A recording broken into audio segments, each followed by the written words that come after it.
Hello guys, আসসালামু আলাইকুম। সবাই কেমন আছেন? আশা করি ভালো আছেন। আজকে চলে যাইতেছি মাধবপুর স্টেডিয়ামে। ব্যারিস্টার সুমন বানাম বিয়ানীবাজারের খেলা সিলেট। আমরা চলে যাইতেছি চার বন্ধু, আমি, ইব্রাহিম এবং রানা এবং সবুজ, সবাই মিলে মাধবপুর স্টেডিয়ামের কাছাকাছি আছি। এই মুহূর্তে চলে যাইতেছি স্টেডিয়ামে। কিছুক্ষণ পর দেখবেন স্টেডিয়ামে আমি বসে আছি। এই দেখেন স্টেডিয়ামে অনেক মানুষ, মানুষের ভিড়ে কিছু দেখা যাইতেছে না, মানুষ আর মানুষ, চারিদিকে শুধু মানুষের খেলা দেখা যাইতেছে। এদিকে বেরছে সুমন খেলা শুরু করে দিয়েছে। দেখেন সুমন দাঁড়িয়ে আছে, সুমন খেলতেছে। সুমনের কাছে বল নাই, সুমনের শুধু দাঁড়িয়ে আছে দেখেন। আর চতুর্দিকে শুধু মানুষের গেউ, মানুষ আর মানুষ। এত মানুষ আমি জীবনে কখনো দেখি নাই। আজ প্রথম এই মাধবপুর স্টেডিয়ামে এত মানুষ আমার চোখের সামনে দেখলাম। অনেক মানুষ, একটু গরম দিতেছে।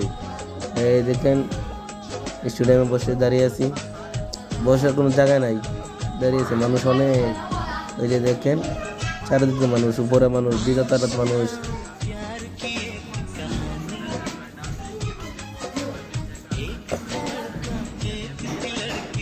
ঈদুল বেরিয়েছে, সুমন একটা গোল করে ফেলছেন, গোল দিয়েছেন। বিয়ানীবাজার 1 আর বেরিয়েছে সুমনের 2। সুমন খেলা শেষে বক্তব্য দিচ্ছেন, মানুষ সবাই ক্যামেরা বন্দি, সবাই ক্যামেরা করতেছেন, সবাই হাতে মোবাইল।